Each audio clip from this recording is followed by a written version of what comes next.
পৃথিবীর মানুষ একটা কিছু চায়, আর আরশে আজিমের মালিক, আকাশের মালিক আল্লাহ তাআলা আরেকটা চায়।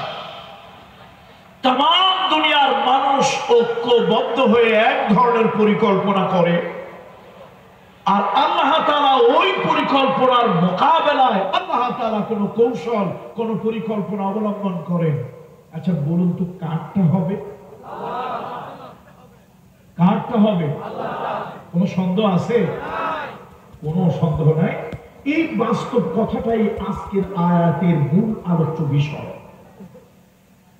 কোন কোন সূরা বলুন তো আবার? তারিক 86 নম্বর সূরা। আরেকটা হলো আলে ইমরান, কত নম্বর আয়াত? 54 নম্বর আয়াতে কারিমা। এই যে 15, 16, 17 নম্বর আয়াত এবং 54 নম্বর আয়াত, আল্লাহ তাআলা বলেন ইন্নাহুম ইয়াকিদুনা কাইদা ওয়া আকিদু কাইদা। তারা ষড়যন্ত্র করে, কূটকৌশল করে, অপচেষ্টা করে, অপতৎপরতা চালায়, আর আমি আল্লাহ তাআলা তাদের অপতৎপরতা, অপকৌশল, ষড়যন্ত্রের মোকাবেলায় আমি আল্লাহ তাআলা কৌশল অবলম্বন করি। আমি আল্লাহ তাআলা আমিও কৌশল অবলম্বন করি। ফামাহিলিল কাফিরিনা আমহিলহুম রুয়াইদা। সুতরাং আপনি কাফেরদেরকে অবসর দেন, অবকাশ দিন, তাদেরকে ছাড় দিন। অর্থাৎ আমি আল্লাহ তাআলা সব দেখি, সব শুনি। এটা আয়াতের অন্তর্নিহিত কথা, এটা আবার আয়াতের মধ্যে লেখা নেই। আমি আল্লাহ তাআলা সব শুনি, সব জানি, সব দেখি। আমি আল্লাহ তাআলা সহজে কাউকে পাকড়াও করি না, আর একবার যদি কাউকে ধরি তাহলে আর আমি তাকে ছাড়ি না। বন্ধুরা আমার, একটু ঘটনা দিয়ে, কথা দিয়ে, উদাহরণ না দিলে, মিসাল না দিলে বুঝবেন না। এটা আপনারা বুঝবেন না, আলেমরা বুঝবেন।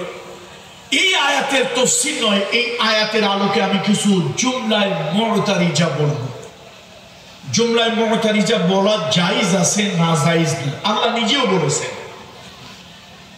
জগৎ বিখ্যাত একজন ওয়াইজি, একজন বক্তা হযরত লোকমান, পৃথিবীতে হাজার হাজার বছরের মধ্যে তার মতো শ্রেষ্ঠ ওয়াইজি পৃথিবীতে হয়নি। অনন্য প্রতিভার একজন বিনয়ী মানুষ, তার নাম হলো হযরত লোকমান। সেই লোকমান একবার ওয়াজ শুরু করলেন। লোকমানের ওয়াজ আল্লাহর কাছে এত পছন্দ হলো, আল্লাহ তাআলার কুদরতি দিল হযরত লোকমান জয় করে ফেললেন। وَإِذْ قَالَ لُقْمَانُ لِابْنِهِ وَهُوَ يَعِظُهُ يَا بُنَيَّ لَا تُشْرِكْ بِاللَّهِ إِنَّ الشِّرْكَ لَظُلْمٌ عَظِيمٌ। হযরত লোকমান ওয়াজ শুরু করলেন, ও আমার কলিজার টুকরা সন্তানেরা, ও আমার সন্তানেরা, স্নেহের আদরের সন্তানেরা, আমি তোমাদের উদ্দেশ্যে ওয়াজ করি, নসিহত করি, আল্লাহর সাথে কাউকে শরীক করিও না। এই ওয়াজটা আল্লাহ শুরু করলেন লোকমান। আল্লাহর ভালো লাগলো। আল্লাহ তাআলা বললেন, লোকমান, তোমার সন্তানদেরকে আমি আল্লাহর সঙ্গে পরিচয় করিয়ে দিলে আমি আল্লাহ তাআলা তোমার ব্যাপারে কিছু কথা বলবো। এই বলে আল্লাহ তাআলা লোকমানের ওয়াজ বন্ধ করে দিলেন। আল্লাহ তাআলা এবার নিজেই ওয়াজ করা শুরু করে দিলেন। ওয়াসাইনাল ইনসানা বিওয়ালিদাইহি হামালাতুহু উম্মুহু ওয়াহানান আলা ওয়াহানিন ওয়া ফিসালুহু ফি আমাইন। আল্লাহ তাআলা নিজে ওয়াজ শুরু করে দিলেন। এই যে আল্লাহ তাআলা কথা শুরু করলেন, প্রসঙ্গের ভিতরে ভিন্ন প্রসঙ্গ, এটা না জায়েজ না, জায়েজ আছে, না হলে আল্লাহ তাআলা তা করতেন না। সুবহানাল্লাহ বলবেন না? সুতরাং আমি তেলাওয়াত করেছি 86 নম্বর সূরা থেকে, 86 নম্বর সূরা থেকে তেলাওয়াত করেছি, তৃতীয় সূরা থেকে তেলাওয়াত করেছি। এই সূরার আলোকে আমি প্রাসঙ্গিক কিছু কথা বলবো। দেখুন, এই পৃথিবীর 4 জন বাদশার একজন। কয়জনের একজন? 4 জনের একজন। ক্ষমতা, দোর্দণ্ড প্রতাপ, দীর্ঘদিনের রাষ্ট্রীয় ক্ষমতায় থাকা। ক্ষমতায় অনেকদিন থাকলে মানুষ থাকে না, মানুষ স্বৈরাচারী, ডিক্টেটর, নানান রকমের চরিত্রের হয়ে যায়। এই পৃথিবীতে 4 জন বাদশার একজন নাম হলো নমরুদ। জগৎ বিখ্যাত তাফসীর নাম হলো জালালাইন। এই জালালাইনের আবার একটা ব্যাখ্যা সরা আছে, তার নাম হলো কামালাইন। কি নাম তাফসীরে? কামালাইন। এই কামালাইনের ভিতরে বলা হয়েছে ওই বেটার নাম ছিল নমরুদ ইবনে কেনান। কথা কিন্তু খুব গভীর মনোযোগ সহকারে শুনতে হবে, ঘটনা বলা যাবে না, ওই সময় নাই। উদ্দেশ্য হলো তামাম পৃথিবীর মানুষ পরিকল্পনা করে একটা, কিন্তু আল্লাহ পরিকল্পনা করে আর একটা। কারটা হবে? তামাম পৃথিবীর মানুষ একটা কিছু চায়, আমার আল্লাহ সিদ্ধান্ত নেয় আরশ থেকে আর একটা। কারটা হবে? এটাই বাস্তবতা।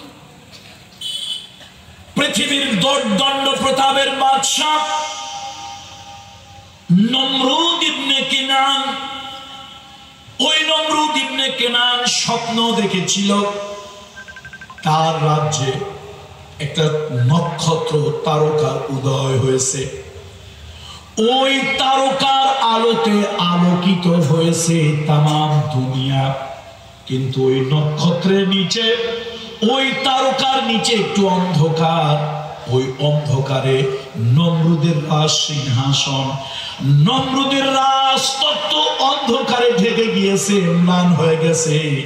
আমাবস্যা রাতের মতো, কবরের অন্ধকারের মতো ঘুটঘুটে অন্ধকার হয়ে গেছে।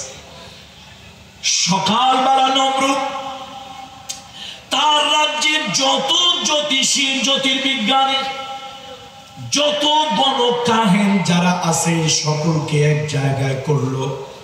তোমরা গুনে সে বলো, তোমরা হিসাব করে বলো আমি কি স্বপ্ন দেখলাম। ওই যে অ্যাস্ট্রোলজার, গণক, পুরোহিত, ঠাকুর, কাহেন, তারা সবাই মিলে গুনে বেছে বলল আপনি যা স্বপ্ন দেখেছেন এটা স্বপ্ন নয়, এটা বাস্তব দর্শন। ওই যে আকাশে নক্ষত্র দেখেছেন এটা নক্ষত্র নয়, ওটা হলো আল্লাহর পয়গম্বর। আর যে আলো দেখেছেন সে আলো নয়, হেদায়েতের নূরের আলো।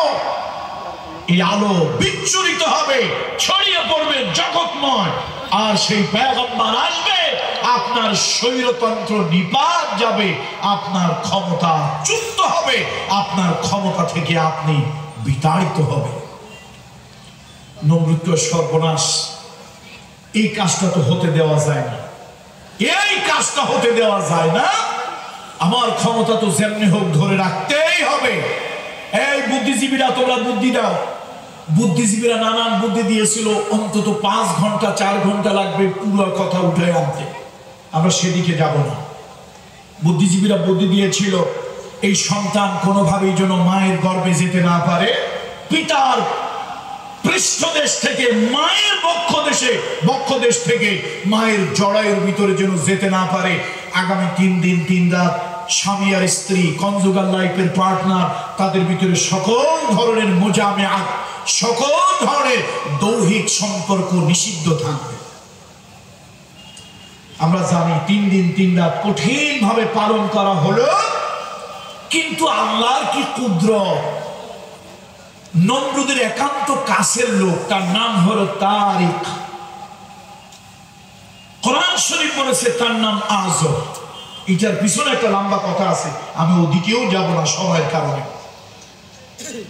এবং তার স্ত্রীর নাম তাফসীরে কাদেরীর ভিতরে বলা হয়েছে আদনা। বেবিলনিয়ার সুমেরিয়া উর নামক নগরীতে জন্ম হলো এক পবিত্র শিশুর, তার নাম ইব্রাহিম। দেখেন এই সন্তান মায়ের রেহেমের ভিতরে আসতে দিতে তারা বাধা দিল। 3 দিন 3 রাত কোনো পুরুষ আর নারীর ভিতরে কোনো সম্পর্ক হবে না, কিন্তু আল্লাহর কি কুদরত, একান্ত কাছের লোক দিয়ে আল্লাহ তাআলা সেই ব্যবস্থা করে ফেললেন। আবার তারা গুনে বেছে বলল, সর্বনাশ, যেই সন্তানকে আমরা বাধা দিতে চেয়েছিলাম, সারা দেশ যাদেরকে বাধা দেওয়ার জন্য চেষ্টা করেছে, ওই সন্তান অলরেডি তার মায়ের রেহেমের ভিতরে ঢুকে গেছে। আচ্ছা, বাঁশখালীতে হিন্দু, মুসলমান, বৌদ্ধ, খ্রিস্টান, বাঁশখালীতে আপনাদের মায়ের গর্ভে সন্তান কতদিন থাকে? কয়দিন? 10 মাস, 10 দিন, 11 মাস, তার থেকে বেশি হলে 12 মাস, নাকি এর থেকেও বেশি থাকে? এবার বুদ্ধিজীবীরা পরামর্শ করে বুদ্ধি দিল, আগামী 12 মাসের ভিতরে যত সন্তান, পুত্র সন্তান জন্মগ্রহণ করবে, সব সন্তানদেরকে হত্যা করতে হবে। আপনারা শুনে আশ্চর্য হবেন, এক spiritual matter, super natural matter, এক অলৌকিক কাণ্ড, মিরাকল, এক অলৌকিক ঘটনা ঘটলো। বিবি আদনা গর্ভবতী হলেন, কিন্তু পৃথিবীর কেউ জানতে পারল না। 7 মাস পার হয়ে গেছে, নিজের স্বামী পর্যন্ত টের পায়নি। নারী যদি গর্ভবতী হয়, চোখের কোনায় কালা হয়, কালি হয়ে যায়, ঘুমাতে পারে না, ঘন ঘন বমি হয়, এরপরে আস্তে আস্তে তার পেটটা ভারী হয়। আমার মা, আমার বোন, আমার স্ত্রী, আমার মেয়ে যখন গর্ভবতী হয় বা হয়েছিল, তখন আস্তে আস্তে তাদের পেটটা উঁচু হয়েছে, এটাই তো স্বাভাবিক, নাকি? ওই যে আগে বলছিলাম, তাম দুনিয়া মিলে একটা ষড়যন্ত্র করে, তাম দুনিয়া মিলে একটা জিনিস চায়, আরশের মালিক আল্লাহ তাআলা একটা চায়। কারো কথা শেষ পর্যন্ত হয় না, আমার আল্লাহ তাআলা যা চায় তাই হয়ে যায়।